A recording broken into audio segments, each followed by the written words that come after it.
Hello everyone and welcome back to episode 5 of Exploring Experiments with Cody. Now I hope you've all had an amazing week, and before we get started I just want to say if there are any kids that have been watching this show every week, now if you would like a bit of a shout out at the start of the next episode, if you just want to post a picture of your experiments that you've been doing in the comment section and I'll see what I'm able to do. Now, the two demonstrations we have today are a lot cleaner than the ones in the recent weeks. However, I would like to apologise to parents in advance, as if our second experiment goes to plan today, it's going to get a bit loud over the next couple days. But otherwise, we're going to get straight into it. So today, we're going to be looking at static electricity in our first demonstration, and in our second, we're going to have a look at how sound and vibrations work. But otherwise, what we're going to be doing today is making a static powered ghost. Now for this one, you're going to need a tissue, you're going to need a balloon, you're going to need some scissors, some sticky tape, and a Sharpie or a pen of some sort. Now what we need to do first of all is we need to get a tissue and you want to separate it so you only have the very, very thin layer. And that's what we're going to be drawing our ghost on. So we have this very, very thin layer, and I'm not going to draw another one, but I'm just going to show you my very simple ghost design that I've been drawing. You can see our little ghost there. If you want to give that a crack, I guess you don't have to draw a ghost if you don't want to, but I thought that was the coolest for today.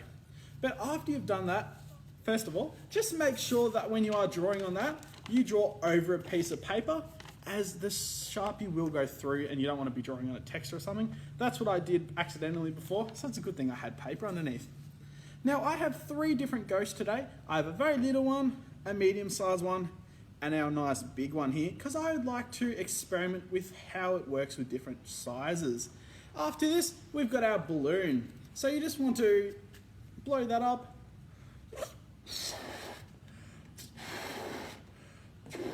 Doesn't have to be too big, and then you're going to want to tie that up. Now when we've done that, all you've got to do is we want to put our ghost right there. I'm going to put him so you can see him. And now what we're going to do is we're going to get our balloon and we're going to rub it on our head for about 10 seconds. Now for this experiment, you're going to need a full set of hair. I did get a haircut throughout the week. Luckily, I left just enough hair left over for this demonstration to work. So I'm going to rub that on your hair for about 10 seconds. And then afterwards, when we've done that, you just want to lower it down over our ghost. And you can see our ghost flew up to our balloon. Now there's nothing on our ghost, it's just our tissue. We're going to try that again. And he floated up again. So maybe it's just a really light, maybe the wind just took that, it's pretty light. We're going to try our medium-sized one. We're going to raise a balloon, and you can see that our ghost floated all the way up to our balloon, even though there is absolutely nothing else there. Now for this next one, we have a much bigger ghost. So what I thought, instead of having our ghost just flying, I'm going to get a little piece of sticky tape, and I'm just going to sticky tape the edge of his tail down.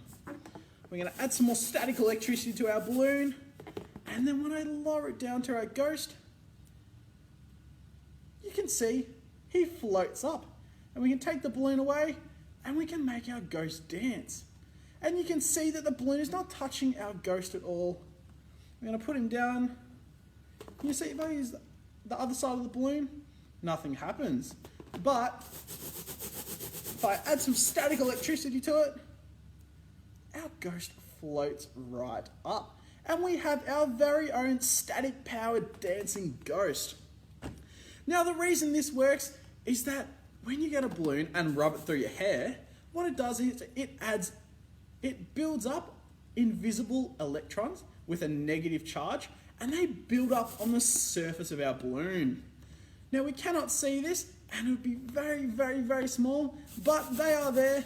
And then these negatively charged electrons have the power to pull very, very light objects that have a positive charge towards them.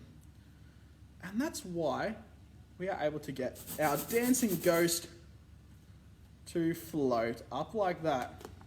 Now, I do love our little dancing ghost. Maybe you could try it with something else if you wanted to draw a person or a bird or maybe something that flies. I would love to see what you guys come up with if you want to post it in the comment section. But otherwise, we have our static powered ghost. We're going to move on to our second experiment. Now, this is the one that I said was going to get a little bit loud. For this one, you're going to need some scissors again, and you're going to need a straw. Now, I have big straws and I have a little straw. I'm going to be using our big straw today. The little straw would work, as I'm sure they're a bit more common in houses, but I think this one is a bit cooler to use today. And you're also going to need a working set of lungs. I'm willing to bet most of you will have a working set of lungs already though at home. So first of all, what we're going to need to do is we're going to take our straw and we're just going to flatten one end as much as we can. So you just want to flatten the tip of it, make it nice and flat. This might take a little while. You want to get it flat as possible.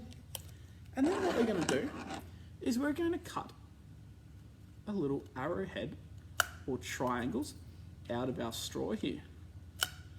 So now you can see it looks a bit pointed. And then we're going to flatten it back down some more. Now you want to make sure the other end stays nice and round. I'm just going to flatten that out as possible.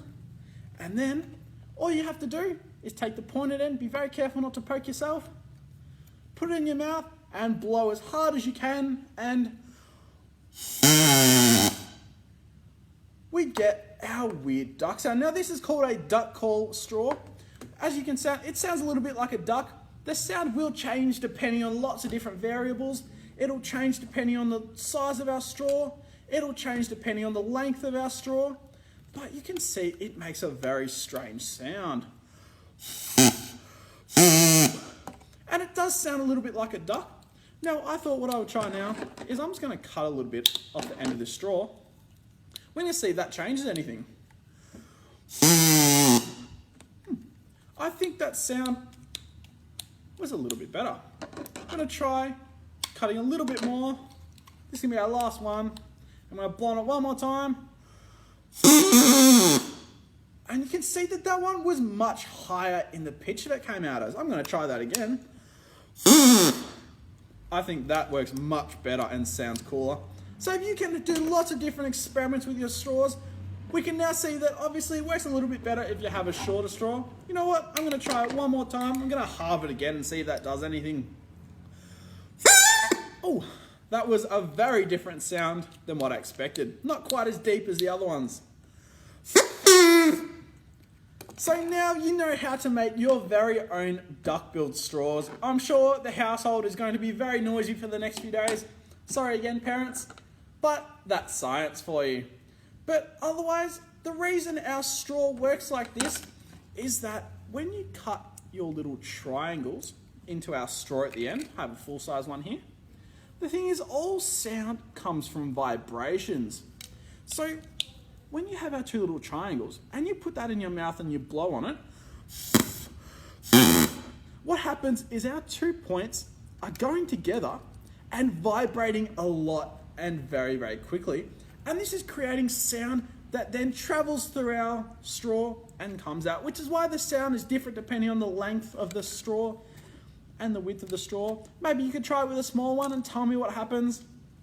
But otherwise, if you would like to learn a little bit more about how sound and vibrations work, my fellow science explainer Lennon did a very detailed episode on how sound and vibrations work a few days ago in the Lennon stand. So please go back and give that a watch. It's very interesting. He really knows what he's talking about.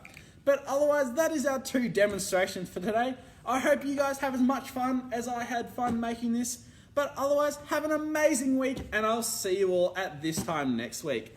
Bye!